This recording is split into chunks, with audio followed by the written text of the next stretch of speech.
बिस्मिल्लाहिर्रहमानिर्रहीम। अस्सलाम वालेकुम माय डियर स्टूडेंट। उम्मीद रखता हूँ सब खैरियत से होंगे। I am your accounting teacher सजीशान।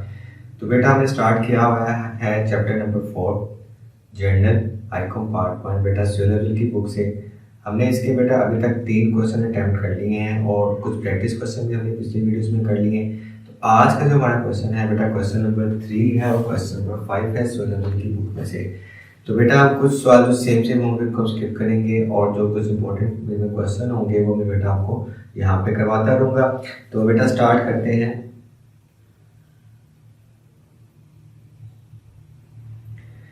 Question number 3 है बेटा journalise the following transaction in the book of trader. ठीक है, ट्रेडर है उसके कुछ ट्रांजेक्शन्स किए हैं, उसका जर्नल बनाने लगे हैं। जिसमें नंबर 1 फर्स्ट पे आता है introduce cash rupees 2,96,000 and building rupees 4 lakh as a capital. बेटा इसमें यहाँ पे वैसे नॉर्मली उसकी सिंपल एंट्री भी कर सकते हैं, cash account to capital account, building account to capital account, लेकिन हम यहाँ पे कंपाउंड एंट्री करेंगे। कंपाउंड एंट्री बेटा मैंने आपको पहले ही बताया था कि वो एंट्री होती है इसमें एक से ज़्यादा अकाउंट डेबिट या एक से ज़्यादा अकाउंट क्रेडिट हो रहा होता है। तो स्टार्ट करते हैं बेटा। मैं कंपाउंड एंट्री करूंगा। हमारे पास देखो जब भी बिजनेस स्टार्ट होता है बेटा तो कैपिटल इंक्रीज होता है। कैपिटल इंक्रीज होने के साथ साथ जो भी एसेट आ रहा होता है बिजनेस के अंदर वो एसेट भी इंक्रीज हो रहा होता है। जो एसेट इंक्रीज होता है तो डेबिट होता है, कैपिटल इंक्रीज होता है तो क्रेडिट होता है। तो अब हमारे पास बेटा दो एसेट इंक्रीज हो रहे हैं, एक हो रहा है कैश और दूसरा बेटा बिल्डिंग अकाउंट। और कैपिटल अकाउंट भी इंक्रीज हो रहा है। इन दोनों का रूल कहता है बढ़ता तो डेबिट होता है, इसका रूल कहता है बढ़ता तो क्रेडिट होता है। नरेशन लिख लेते हैं बेटा स्टार्टेड बिजनेस।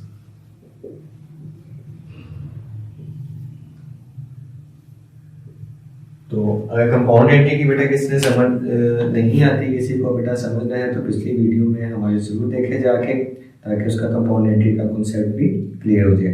तो कैश की अमाउंट कितनी है 2,96,000 और जो है बिल्डिंग की अमाउंट कितनी है 4 लाख।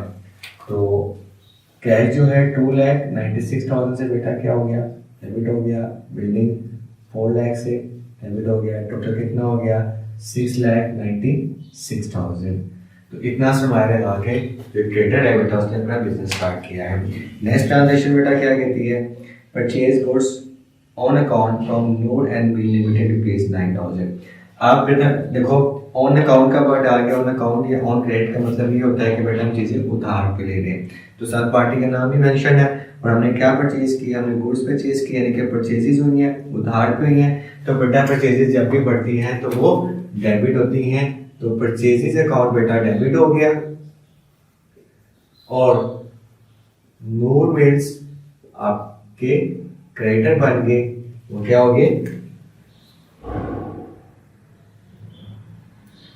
कितनी अमाउंट से 9,000 से, कितनी अमाउंट से 9,000 से। तो हमारे पास परचेजेस है में डेबिट किया और हमारी लायबिलिटी क्रेडिटर्स में इंक्रीज हुए। तो लायबिलिटी इंक्रीज होती है तो बेटा क्रेडिट होती है। तो गुड्स परचेज ऑन क्रेडिट। तो इसकी शॉर्ट एक्सप्लेनेशन लिखी जिसको नरेशन कहते हैं। बेटा नेक्स्ट चलते हैं। सोल्ड गुड टू बीन एंड कंपनी रुपीज 3,000। अब देखो अपनी बेटा चीजें सेल हुई हैं, हमारा रेवेन्यू बढ़ा है, रेवेन्यू बढ़ता है तो क्रेडिट होता है। लेकिन उसके साथ साथ बेटा उसने किसको किया है वो बीन एंड कंपनी को। कैश का वर्ड नहीं आया, पार्टी का नाम आ गया। जो बेटा पार्टी का नाम आ जाए तो हम क्या करते हैं इसको जो उधार तस्वर करते हैं। ये कौन सी ट्रांजेक्शन है, ये उधार पे है। तो जब जिसको हम उधार पे चीजें बेटा सेल करते हैं तो हमारे क्या बन जाते हैं वो डेटर्स बन जाते हैं। और डेटर्स का क्या होते हैं एसेट, एसेट बढ़ता है तो डेबिट होता है। तो बीन एंड कंपनी बेटा यहाँ पे हमारा क्या बन रहा है डेटर्स बन रहा है। डेटर्स एसेट होते हैं, एसेट बढ़ता है तो डेबिट होता है। बीन एंड कंपनी बेटा डेबिट हो गया और दूसरी तरफ क्या हो गया आपका सेल्स बढ़ गया, रेवेन्यू इंक्रीज हुआ है। गुड सोल्ड ऑन क्रेडिट पे आपकी चीजें बेची बेटा। क्या अमाउंट है अभी 3,000।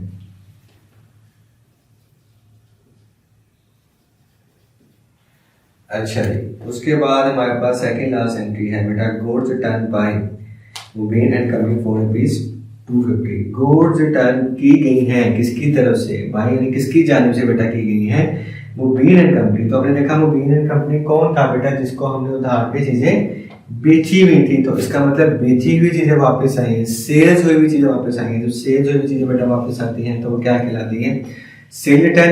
मैंने बताया था सेल रिटर्न जब भी बढ़ती है तो बेटा वो क्या होती है, डेबिट होती है। तो सेल रिटर्न बेटा डेबिट हो जाएगा।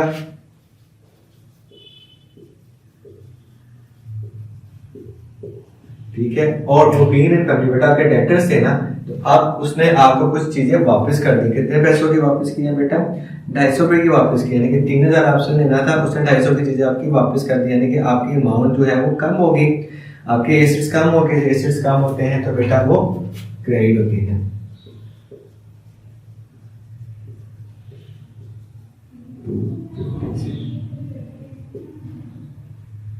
गुड्स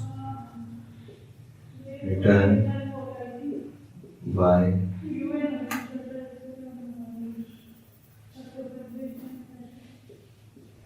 मुबीन। ठीक हो गया बेटा। और हमारे पास लास्ट ट्रांजैक्शन है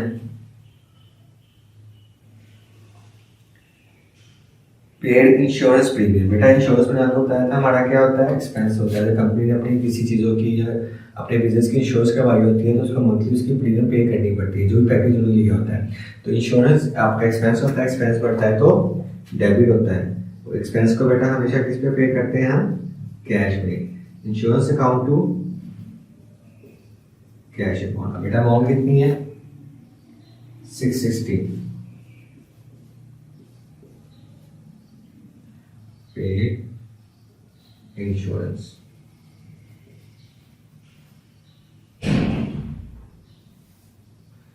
बेटा ये क्वेश्चन नंबर 3 हमने कंप्लीट कर लिया और जल्दी से हम क्वेश्चन नंबर 5 पे चलते हैं, जो थोड़ा सा टेक्निकल भी है और थोड़ा सा मुश्किल भी है, लेकिन इंशाल्लाह हम बहुत आसान तरीके से इसको भी समझ लेंगे। तो मूव करते हैं बेटा क्वेश्चन नंबर 5 की तरफ। Umar started business with capital rupees 1,48,000। बेटा उमर ने बिजनेस स्टार्ट किया है किससे, 1,48,000 से। तो इसमें देखो यहाँ पे कोई बिल्डिंग फर्नीचर कुछ नहीं लिखा, उसमें रुपीज का मतलब यहाँ पे क्या है, कैश है। रुपीज का मतलब क्या है, कैश है। उसके बिजनेस के पास क्या आ रहा है, कैश आ रहा है। कितना आ रहा है, 1,48,000। तो कैश अकाउंट, जबकि आप सब लोग बेटा इसको अच्छे तरीके से जानेंगे, जब भी बिजनेस स्टार्ट होता है तो कैपिटल इंक्रीज होता है, और कैपिटल इंक्रीज होता है तो वो क्रेडिट होता है, और उसके साथ कोई भी एसेट आ रहा होता है उस एसेट को हम डेबिट करते हैं, क्योंकि एसेट बढ़ता है तो क्या होता है, डेबिट होता है। तो कितनी अमाउंट है बेटा, 1,48,000 से उन्होंने बिजनेस स्टार्ट किया। बेटा मैं अभी तक डेट मेंशन नहीं की है, आपने यहाँ पे सारी ट्रांजेक्शन के साथ डेट भी मेंशन करनी है। आफ्टर क्वेश्चन में यहाँ पे डेट भी मेंशन कर दूंगा, जैसे कि जुलाई 1 2002 है तो आप इसको 1 जुलाई 2002। बेटा आपके ईयर्स का फर्क आ सकता है, बुक एडिशन के मुताबिक या अमाउंट्स का डिफरेंस आ सकता है, अदरवाइज जो ट्रांजेक्शंस है बेटा वो सेम रहेंगी। उसके बाद क्या है, purchase good for ₹28,000 on credit from Amjad. बेटा आपने कुछ परचेज किए अमजद से, उधार पे किस पे, अमजद से 28,000 की। तो बेटा गुड्स परचेज हुई है, परचेज बढ़ता है तो बेटा डेबिट होता है, आप सब लोग जान चुके हैं। और अमजद हमारी लायबिलिटी, यानी कि हमारा क्रेडिटर्स बढ़ रहा है, और क्रेडिटर्स बढ़ते हैं तो हमारी लायबिलिटी बढ़ती है, लायबिलिटी बढ़ती है तो वो क्रेडिट होती है।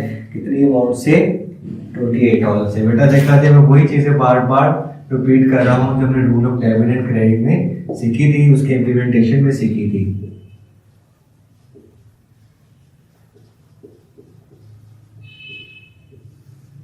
अच्छा, उसके बाद बेटा वो क्या कहता है, sold good to Aslam for ₹18,000। देखो फिर बेटा कैश का वर्ड इस्तेमाल नहीं हुआ, पार्टी का वर्ड इस्तेमाल हो गया। तो कौन है ये, असलम है। तो असलम से बेटा आपने असलम को चीज़ें सेल की हैं, इसमें इसका मतलब जिसको हम चीज़ें उधार पे सेल करते हैं हमारे डेटर्स बनते हैं। डेटर्स क्या होते हैं, एसेट होते हैं। तो असलम अकाउंट बेटा क्या हो गया, डेबिट हो गया, और सेल्स हुई है यानी कि रेवेन्यू इंक्रीज हुआ है तो वो क्रेडिट हो गया। किस पे, उधार पे। Goods sold on credit. अच्छा जी, कितनी अमाउंट से? 18,000 से बेटा जी इसको आपने चीजें सेल की है। नेक्स्ट क्या है जी बेटा? Cash given to Amjad rupees 27,600 and receive discount. बेटा फिर से हम अगेन कंपाउंड एंट्री करने लगे हैं। अब मिस्टर अमजद को वो कहता है कि आपने 27,600 रुपया दिया है और साथ ही आपने उसे 400 रुपए का डिस्काउंट रिसीव किया। तो मैंने देखा मिस्टर अमजद कौन था? मिस्टर अमजद बेटा ये था आपका जिसके आपने 28,000 देने थे, लेकिन जब आप उसके पास बेटा 28,000 लेके गए, उसने कहा नहीं मैं आपको डिस्काउंट देता हूँ, उसने आपको पैसे कुछ छोड़ दिए।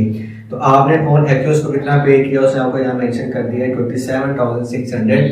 और जो पैसे बच गए बेटा, जो पैसे बच के आप पॉकेट में लेके आए वो आपका डिस्काउंट रिसीव है। जब कुछ आपको रिसीव होता है डिस्काउंट, तीन चीजें बताइए, डिस्काउंट, इंटरेस्ट और कमीशन, तीनों चीजें बेटा जब आपको रिसीव होती हैं तो आपका रेवेन्यू इंक्रीज होता है, रेवेन्यू के हेड में जाती है। तो सबसे पहले मैंने देखा मैं मिस्टर अमजद को पैसे देने गया, इसमें अपनी लायबिलिटी खत्म करने गया, हुआ उस टाइम से 2,000 लिया, 20,000 लिया, जितना भी लिया, लेकिन मेरी लायबिलिटी कंप्लीटली क्या हो गई है? वो खत्म हो गई है। जब लायबिलिटी खत्म होती है, कम होती है तो डेबिट होती है। तो मिस्टर अमजद को बेटा मैंने क्या कर दिया,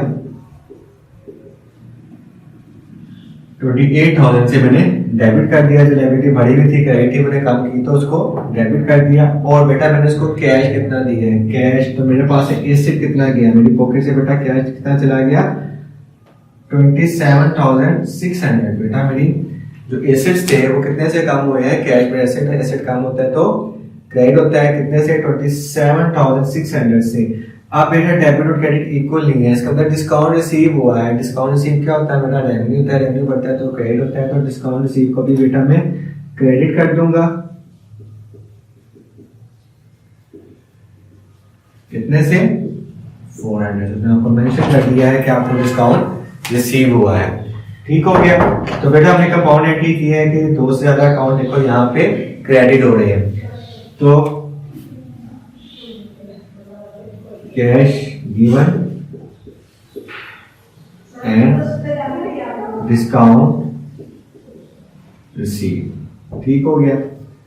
अब उसके बाद बेटा आपके पास क्या है? लास्ट ट्रांजेक्शन है।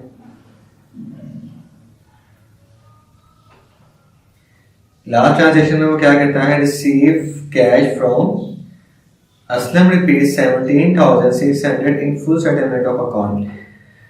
बेटा जब मैंने आपको बताया था word in full settlement of account आ जाता है, इसका मतलब या तो डिस्काउंट दिया जा रहा है या तो डिस्काउंट लिया जा रहा है।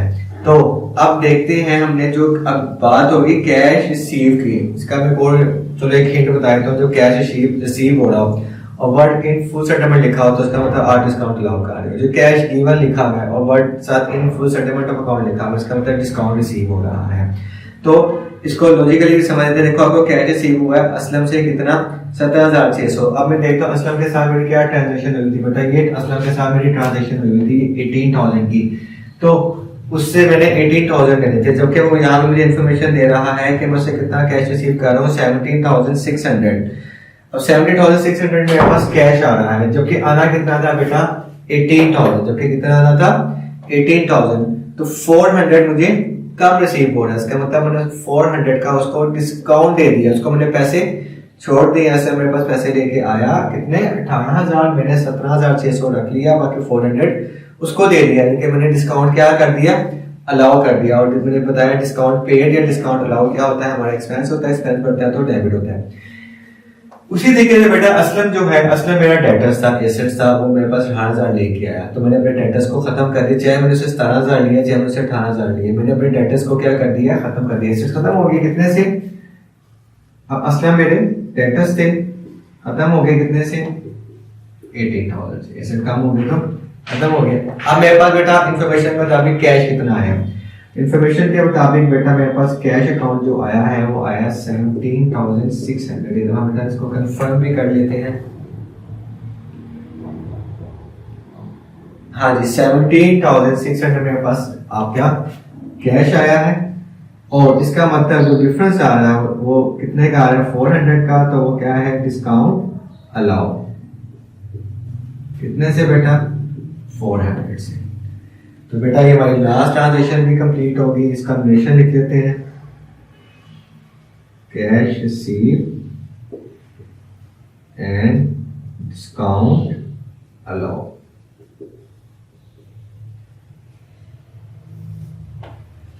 तो बेटा होप सो ये दोनों क्वेश्चन आपको अच्छे तरीके से समझ आए होंगे। उम्मीद रखता हूँ कि इसमें कोई कंफ्यूजन नहीं रह गई होगी, और अगर कोई ना कहीं कंफ्यूजन रह भी गई है तो आप उसको कमेंट सेक्शन में पूछ भी सकते हैं, या जो हमारी रूल्स और डिविडेंड क्रेडिट एंड इम्प्लीमेंटेशन वाली वीडियो है बेटा उसको अच्छे तरीके से देख सकते हो। अगर वो 4-5 वीडियोस बेटा जो स्टार्ट में मैंने बनाई गई हैं वो कोई भी बच्चा चाहे वो इंटर लेवल पे है चाहे ग्रेजुएशन लेवल पे है उसको अच्छे तरीके से देख लेता है तो उसके लिए क्वेश्चन को समझना मुश्किल नहीं रह जाएगा। अपना बहुत ज़्यादा ख्याल रखिएगा। अल्लाह।